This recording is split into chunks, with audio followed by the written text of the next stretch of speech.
is VSiN PrimeTime. Live from the Circus Sportsbook in downtown Las Vegas on VSiN, the sports betting network.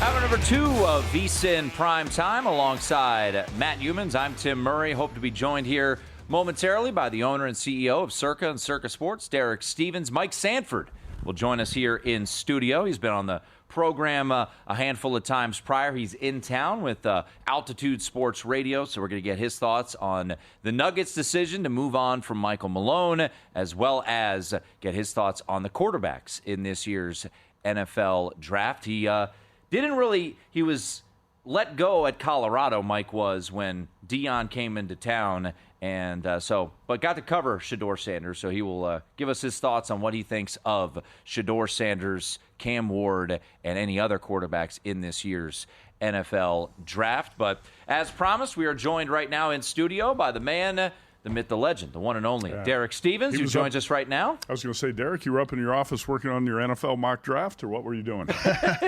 I'm trying to mitigate the liability. I'm trying to convince these guys to, book less of this crazy thing. The Masters or the NFL no, draft? NFL draft. NFL draft. You guys hate the NFL draft. Can you speak for me all bookmakers? You hate the NFL draft. I don't know why it's legal. I've been very honest about it. We've never won once. Wow. Never. I don't see why will things change. I understand there's a certain philosophy, like, we're doing it for our players, we're leaning in for the team. I get that, but I don't know. It just doesn't make sense.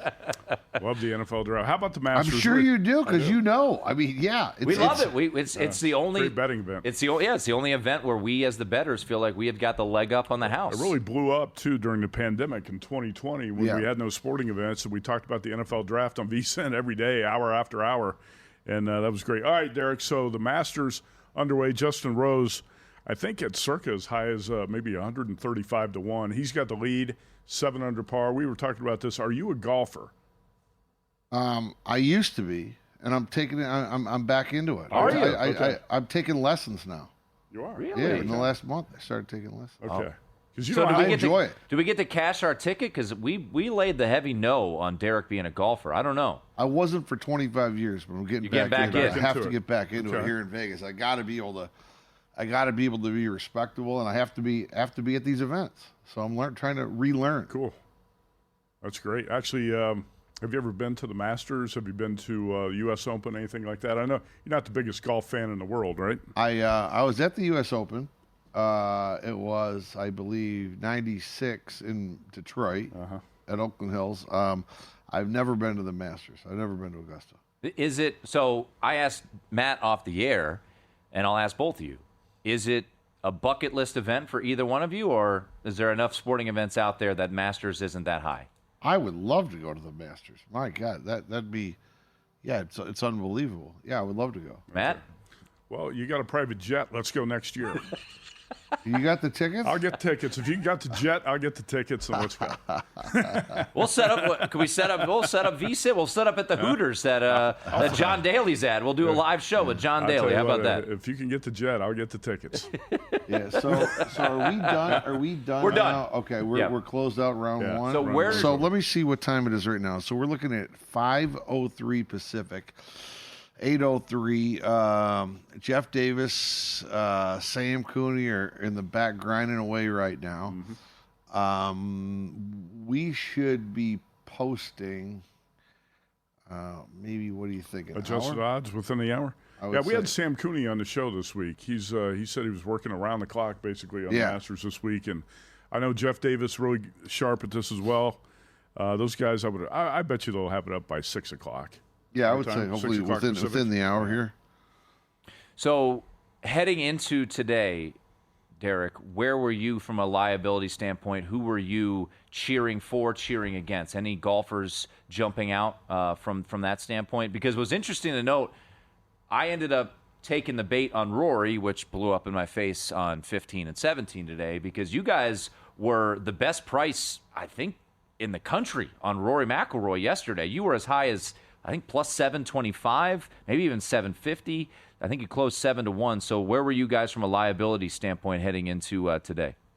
you go into this and you have a pretty diversified portfolio. Sure.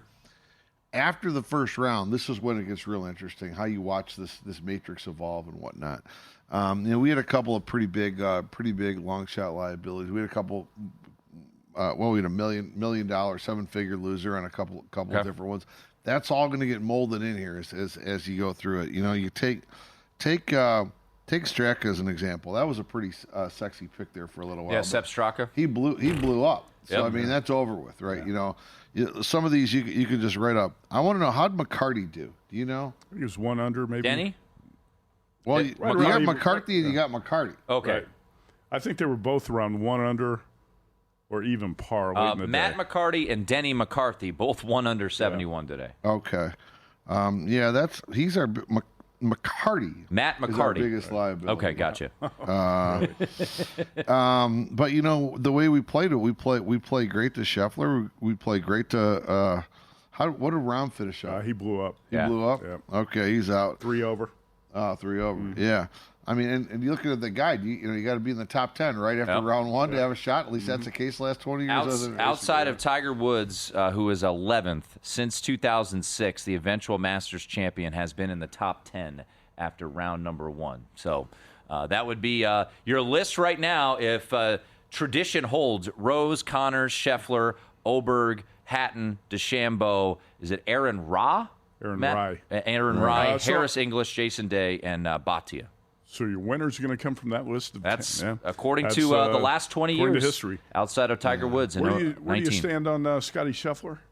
Okay? Scheffler, winning? that's one of our biggest winners, actually. Really? Okay. So Scheffler looked good. Justin Rose, it wasn't even in my initial sheet. We play really well to Justin Rose as well. So, so far, going in, I think it'll be real interesting to see how Sam and JYD put this next set of odds out. We expect, obviously, quite a bit of movement compared to where we were. Derek Stevens joining us here in studio. Masters round 1 in the books. As mentioned, Circa should be posting their adjusted odds here momentarily. Monday night, how did it go for you guys? National championship overall. How was the NCAA tournament for you guys? How did you wrap up with Florida winning the title? Yeah, I got to break down the NCAA tournament in 2 different ways. Mm-hmm. How was it for fans, and how was it from a gambling perspective? And then I'm going to break it down by rounds. So I would say, the first week of March Madness, round of 64, round of 32. Wasn't a lot of madness, kind of boring. Yep. I didn't think it was that great. Betting wise, it was great for the public. House lost. I mean, to lose on March Madness that first week's crazy. Week 2, so Sweet 16, Elite 8. Another bad week for the house. Good week for the public. Games were a little better, but I can't say they really stood out that much. Final 4 over the top. Yep. Every game, it was spectacular. That was great in every manner. Handle was great. House actually did pretty well. Yeah. But the excitement of the games was really terrific. The team leading at the under 4 media timeout in all 3 games lost. Isn't that wild? Yeah. The Final Four. Yeah. Unfortunately, I did have Houston on Monday night, so that was not ideal for me. I know Mitch Moss. By the way, have we mentioned the week that Mitch is having? Obviously, he cashed his ticket from you, Derek, the free roll where he finished in second place, which is not a bad situation to have. And then Matt told me Mitch had a 60-1 Justin Rose first-round leader today. He did. Wow. Big week for Mitch Moss. All things coming up Mitch this week. And tomorrow, Follow the Money is going to be out at Stadium Swim, right? Yes, they will be. It's going to be the first time out there. We're looking forward to it. Yeah. Well, have you done a show out there? I'm going out there tomorrow for the last hour. Oh, okay. Yeah. Okay, good. Yeah, it should be a great weather's turned. It's going to be about 90 degrees in Vegas, not a cloud in the sky.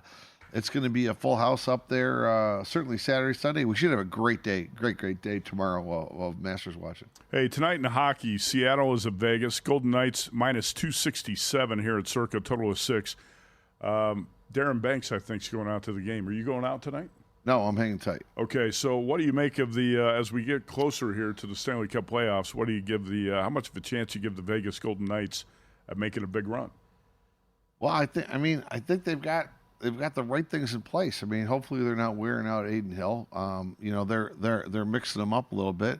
It could be, but this is hockey, and anything can happen. I listened to Mike Palm, and I listened to Darren Banks. Both say there's reasons to be concerned or skeptical. Mm-hmm. But on the other hand, they both have reasons to say, wait a second, this could be the right team that's kind of gelling maybe at the right time and could have everything necessary to come together. And they're well rested. They've done a great job playing that out. So this is a team I think that falls in the midst of what you call hockey playoffs where anything can happen. I would say nothing with this team is going to surprise me at this point. Looks like either the Blues or the Wild, more than likely, going to be starting off the playoffs here against the Knights, who should win the Pacific Division. Hey, our segment with Derek always brought to you by our friends over at Winner Circle Proxy. If you need a contest proxy, you can trust the experienced team at Winner Circle Proxy, VSiN's preferred proxy partner. Find more at winnercircleproxy.com. Derek, before we know it, we're going to be having folks here signing up for Millions and Circa Survivor. So here we go. It's that time of year, baby. Yeah, word on the street is you did a little acting last night, Mr. A little Murray. bit. Not as much as JVT, though, So I had to give the bigger role to Mr. Von Tobel. That's Derek Stevens, owner and CEO of Circa and Circa Sports. We'll talk to Mike Sanford. He'll join us in studio next. It is VSiN Primetime.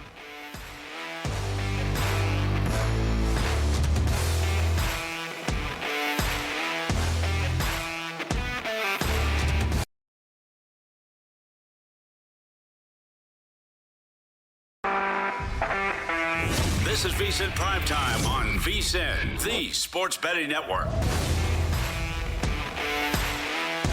We keep it rolling here, and we keep on bringing in studio guests alongside Matt Youmans. I'm Tim Murray. Joining us here in studio, Coach Mike Sanford, and we can now use Coach once again after you have joined the coaching ranks once again. Of course, longtime offensive coordinator at a number of stops.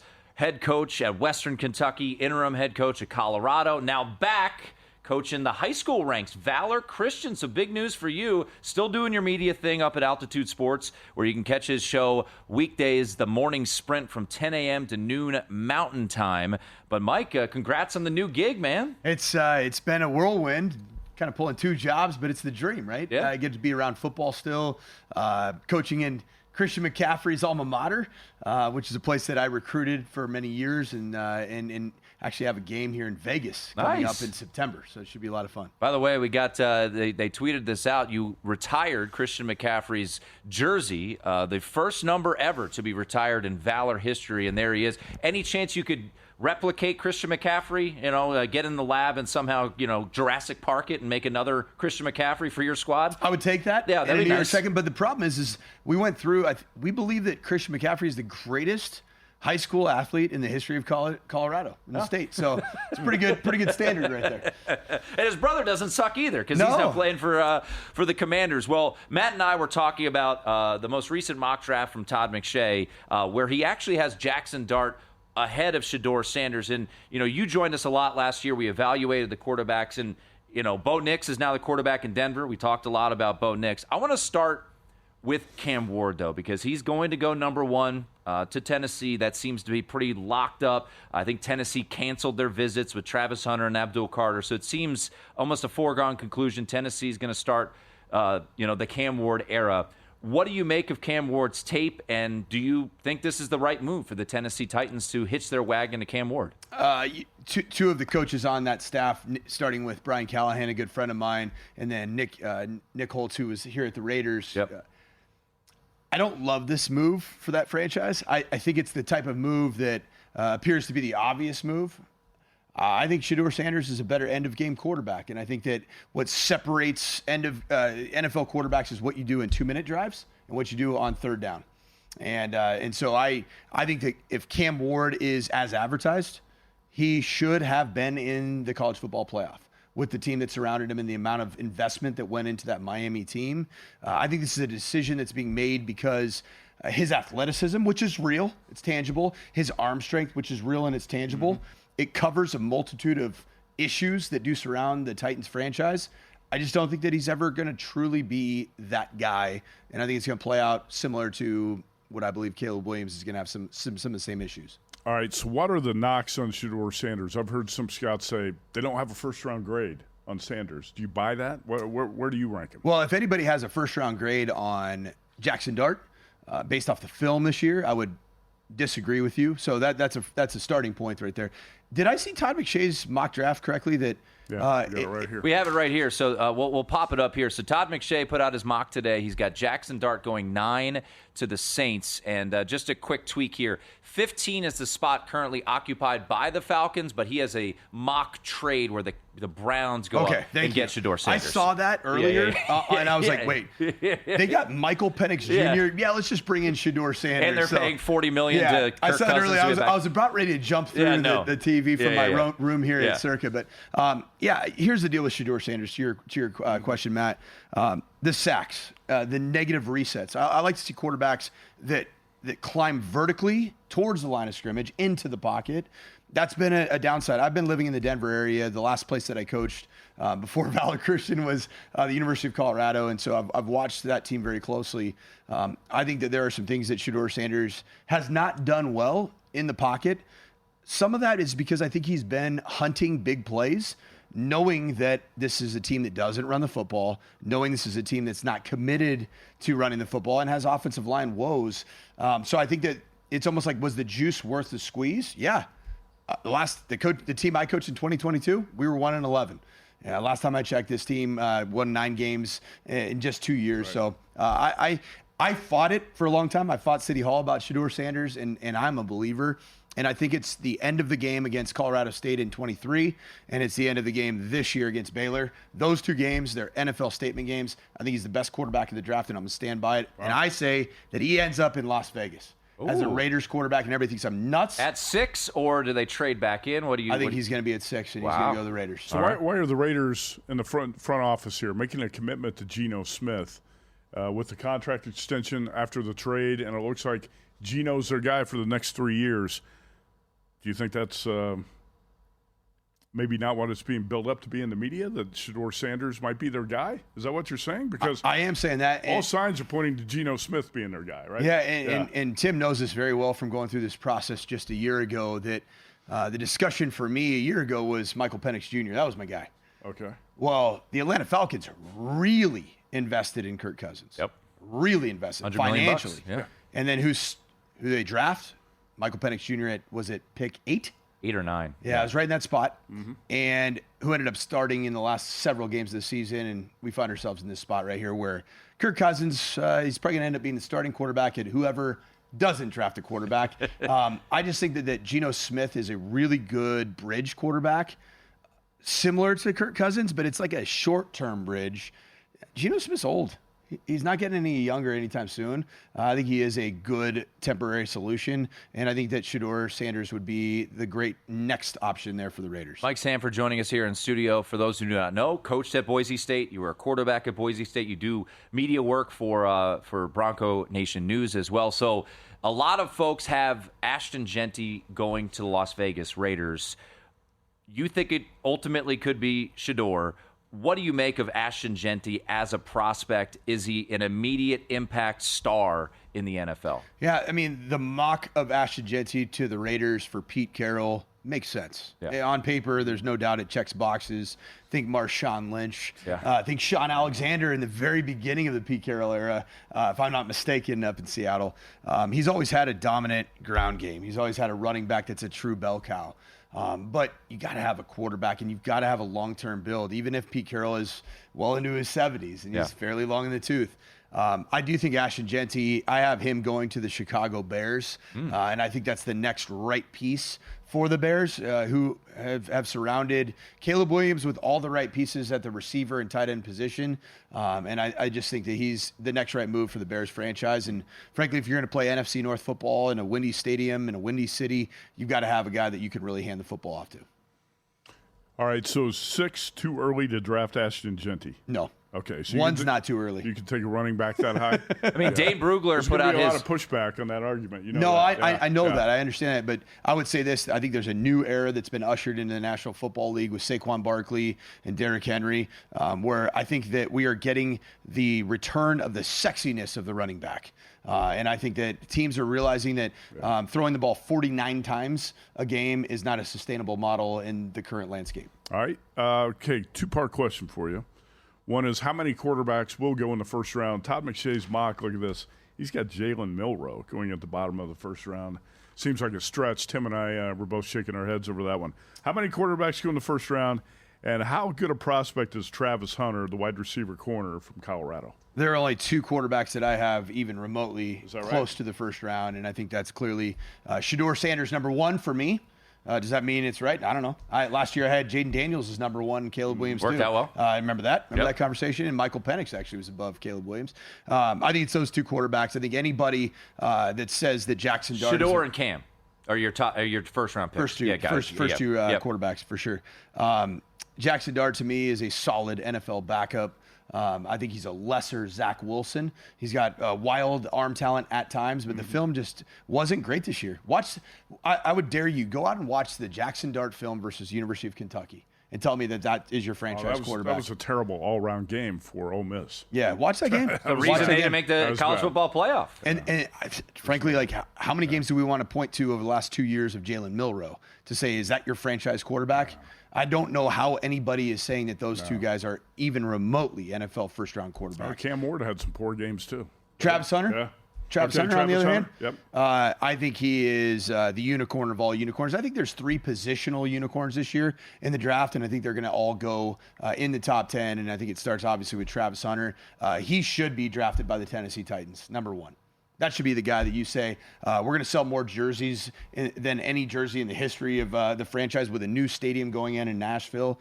Travis Hunter is going to play wide receiver. He is going to play corner in the National Football League. Which position would be better? Wide receiver. Okay. Really? Because I think he's got ball skills just south, but not too much, of being number 2 in the NFL right next to Justin Jefferson. Well, we're going to hang out with Mike for another segment. Real quickly, Travis Hunter, would he be the best wide receiver in this draft class? Is he better than McMillan? Yeah, and I've heard that from I think that's actually why these wide receivers are sliding so far down the board, and that's why I think that Ted McMillan could end up at pick 20 for the Denver Broncos, who very much need a wide receiver for Bo Nix. That's Mike Sanford, who's joining us here in studio. He's doing a radio show on Altitude Sports Radio in Denver. I don't know if you heard, there was some big news regarding the Denver Nuggets earlier this week. We'll get to Mike's thoughts on the Nuggets and what's next for them as they head into the postseason.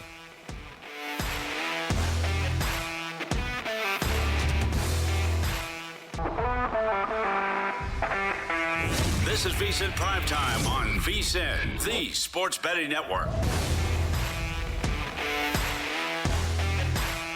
We keep it rolling. It is VSiN PrimeTime. We got Mike Sanford hanging out here in studio. Make sure to check out his radio program on Altitude Sports Radio. We're part of the Altitude family here at VSiN, so check it out. 10 a.m. to noon Mountain Time. He'll be live from Stadium Swim, right, tomorrow, doing your show? Yeah, it's pretty tough to beat, especially with all the you got the prices of Augusta's.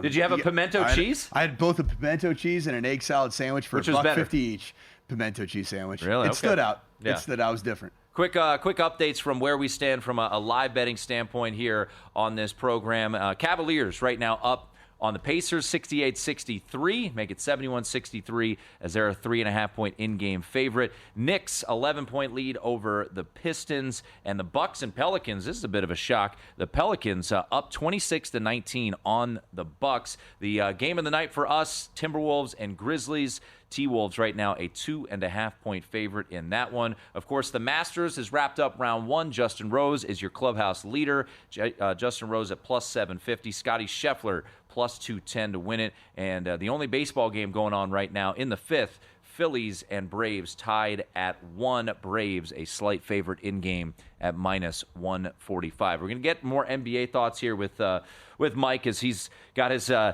scoop on the Denver Nuggets and their decision to part ways with Michael Malone. But I did just kind of want to wrap things up here from an NFL draft standpoint. So outside of the top 3 quarterbacks, so you are Shedeur, Cam, big drop and then to Jackson Dart. Is there any other quarterback, and I'm not saying from a starting standpoint, that just intrigues you as a prospect? Because it feels like there were 6 quarterbacks in the top 12 last year. Ain't happening this year. But when you look at a Tyler Shuck, a Jalen Milroe, a Riley Leonard, as the list goes on, Will Howard, any quarterback that kind of intrigues you as a unique prospect that goes in as a backup and maybe starts at some point. Yeah, I think you look no further than the college football championship game this year in both Will Howard, who I think was ended up being a transformational player for Ohio State's program as the year went on. I like winners. I like guys that go out and win football games. And so I would say Will Howard's a guy that would be of great value if you're a team that's in need of some type of insurance policy at the position. I like him in the 3rd round, or 3rd or 4th, right? Yep. And then I actually really like, maybe he's a 4th, 5th, almost a cult hero type of a pick. I think Taysom Hill and your guy at Notre Dame and Riley Leonard, because the ability to run the football. I live in Denver. I think about the Denver Broncos have Jarrett Stidham as the backup right now to Bo Nix. But what a fun little weapon to be able to utilize in Riley Leonard as a red zone threat to run the rock. And I could see Sean Payton almost like falling in love with him as on the side as a guy that could help bring him back. And Riley Leonard's a big guy. 6'3", looking at the dimension, 6'3", 216 for Riley Leonard. Ran for over 900 yards this past year. Set the school record for rushing touchdowns from a quarterback. I think he had 17 on the ground. And then, Matt, you and I were sitting here on the night of the national championship, and that opening drive was Riley left, Riley right. That was their offense there against Ohio State's defense, and it worked, at least for one drive. Yeah, and you remember in the offseason going into last year, you asked me about Riley Leonard. Yeah. I loved Riley Leonard, just the intangible traits, the size. I mean, he almost became more of a quarterback run threat at Notre Dame than he even was at Duke. So I think he'd be a really fun niche pick somewhere between rounds 4 and 7. Bo Nix was a guy who went in the 1st round last year. Sean Payton fell in love with him and took him number 12. Michael Lombardi here at VSiN has some good info on that going into the draft. A lot of people didn't think Nix was going to be a first-rounder. What was your assessment on him as a rookie, and how do you kind of break down the AFC West, which is really going to be an interesting division? It really is, and I'll stand right here and admit openly that on the airwaves in Denver, I was consistently not on board with Bo Nix in the draft process. You got a lot of company, right? You know, and ironically, I work with Bo Nix's wife now at Valor Christian, and she works in the weight room, and I've apologized to her multiple times, and I said I was wrong on him. That's a great example of a player that didn't perform well at the Combine. I was at the Combine. I watched it with my own eyes, and McCarthy, alphabetically, then next was Nix. J.J. McCarthy was so much better throwing the football. Right. Arm strength was on full display. Bo Nix had a tough day there. I think that Bo Nix is going to be sophomore quarterback proof. He is not going to have a problem with that sophomoric slump that a lot of people talk about, because I think he's a great system fit for Sean Payton. I think that this is a perfect scenario to surround Bo Nix with great talent around him. Evan Ingram was a really sneaky good offseason acquisition. Mm-hmm. And I see the Broncos leaning into the running back and tight end pool in this draft class. You brought up Harold Fannin Jr. Love him. Of Bowling Green. I could see him being Brock Bauer light for the Broncos in terms of run after catch, a little bit of a shorter prospect at the tight end position. But I think Bo Nix is going to be a really, really good, just steady ascent in an AFC West that's going to have a lot of really good quarterbacks. All right, but I want to sneak in one more draft thought here before we get to the Nuggets. Tyler Warren, how good can the Penn State tight end be? Probably going to be around a top 10 pick in this draft. I loved him before I saw him in person. As you know, I was at my alma mater, their appearance in the college football playoffs at the Fiesta Bowl. Didn't go great for my Boise State Broncos, but I was on the field level, and I saw Ashton Genty in person, obviously, and I looked at his lower half, and I said, wow. And then I saw this Tyler Warren. I couldn't believe how tall he is, how long he is, because he can bend. He can get down and play like running back, running quarterback. The guy is such a special talent, and that was a statement game for him in terms of putting out tape that I think puts him in Travis Kelce type category of can do so many different things so uniquely well. I think he's going to be a household name for whoever drafts him. That's a player that I think is otherworldly at that position. Matt, do you think he could have got 1 yard against Ohio State? I think he could have. Boy, that Ohio State Penn State game in Happy Valley still haunts us. That play calling by Penn State inside the 5-yard line. All right, let's talk NBA. All right, let's do it. Here we are. Once again, Mike Sanford joining us here. Catch his show on Altitude Sports Radio, where I imagine the topic du jour this week was the decision by this franchise to not only part ways with Michael Malone, but also Calvin Booth, the general manager. First game without Michael Malone last night. They win. They get the cover as well. What did you make of this move by the Nuggets organization, and what's next for the Denver Nuggets now with Adelman in charge there on the bench? Well, first off, it happened live on my show. Really? It broke, and it was Was it a complete and utter shock? Complete shock. Wow, okay. And I work for, it's Kroenke owned sports radio. We had no clue. In fact, my co-host he stopped everything. We were talking NFL draft. Yeah. And I was just like, did 9/11 happen again? It felt that kind of way in Denver because Michael Malone had just won a championship less than 20 months ago and hoisted a trophy at a parade.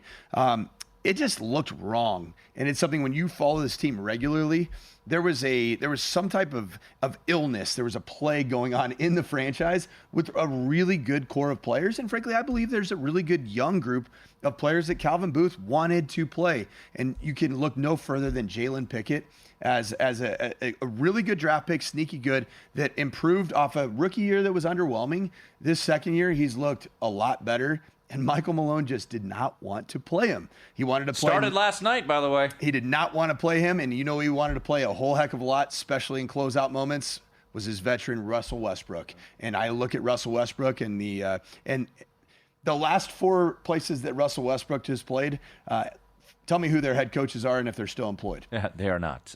Yes, and a wild finish there. So that being said, moving forward, the Denver Nuggets are in this cluster there in the Western Conference. The Lakers look like they should get the 3 seed. Nuggets kind of, once again, could fall anywhere, but more than likely in that 4 or 5 spot. You were talking about it here at Circa. Nuggets are 20-1 to win the title. You're intrigued by this Nuggets team now moving forward. So put that 20-1. Is that plus 2,000 for us laymen back?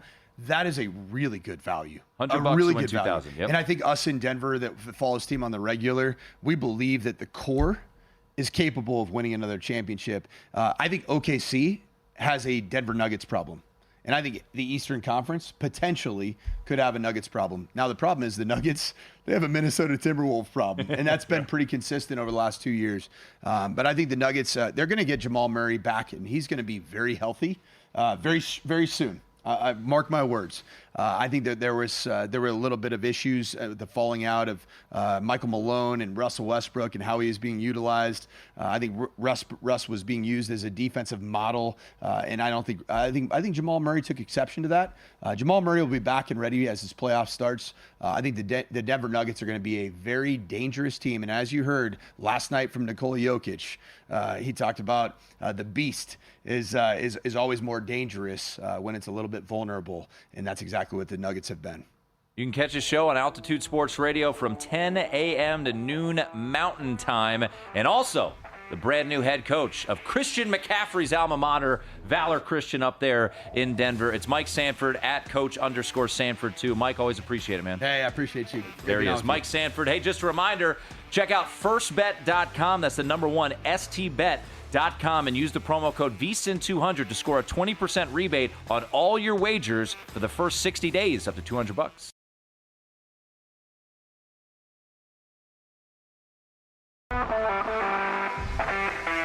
This is VSiN PrimeTime on VSiN, the sports betting network.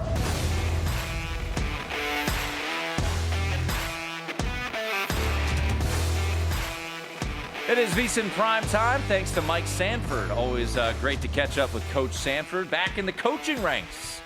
He's fired up about the upcoming year. I don't know if we can get some lines. Can we talk to Circa, see if we get some Valor Christian lines up there in Denver? No, I don't really care about that. But I do like his opinions on quarterbacks in the NFL draft. And, it's interesting to hear him say he's got Shedeur Sanders ranked better than Cam Ward. Yeah. Because you hear a lot of scouts say, I don't have a first-round grade on Shedeur. Well, I'm not convinced Cam Ward should be the number one overall pick in this draft, Tim.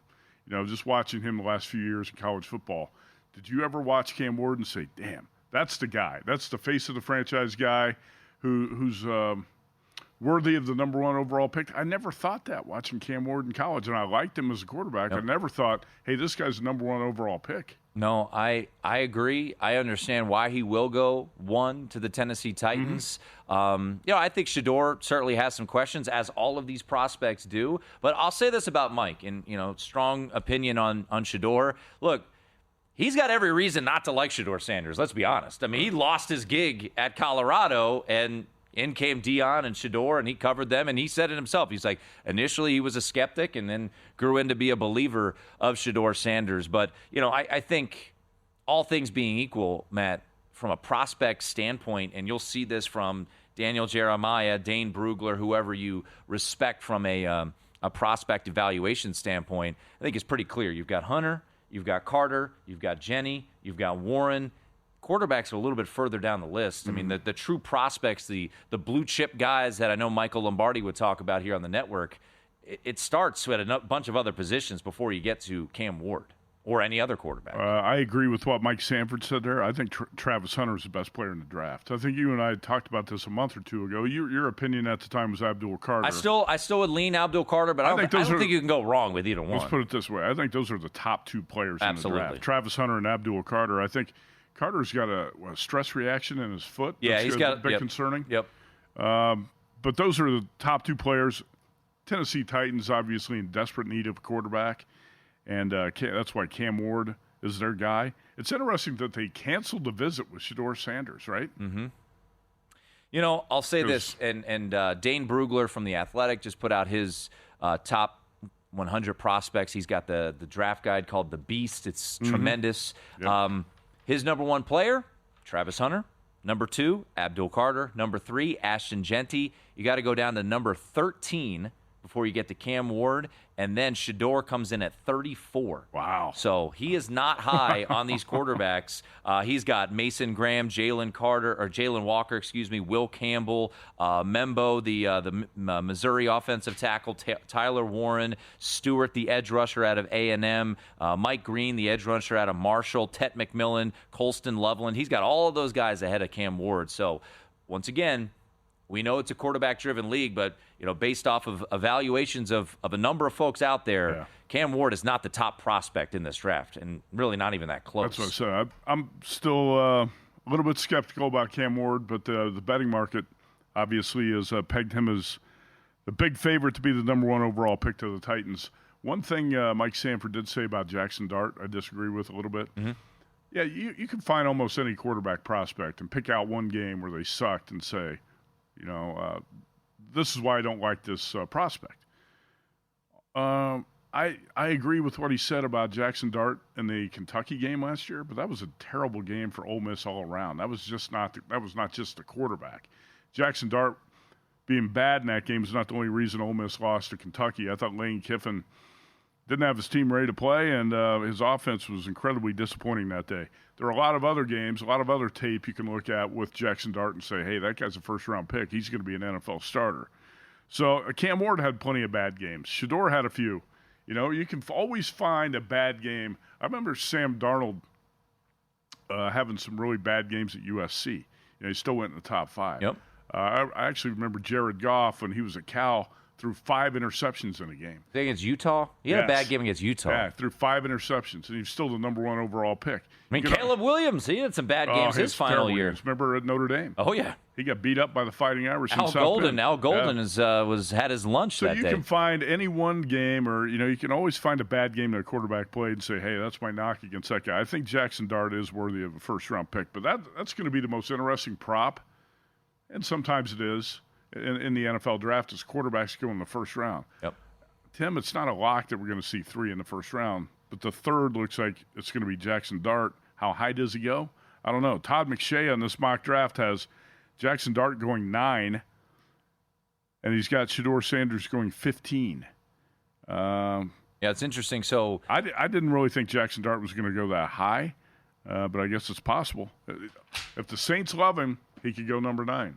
Couple of folks out there, and Luke Swain at Vegas Refund has a Google Doc that has all of the mock drafts from respectable people out there, and you're starting to see a couple more folks throw Jackson Dart at number 9 at New Orleans. Todd McShay wasn't the only one.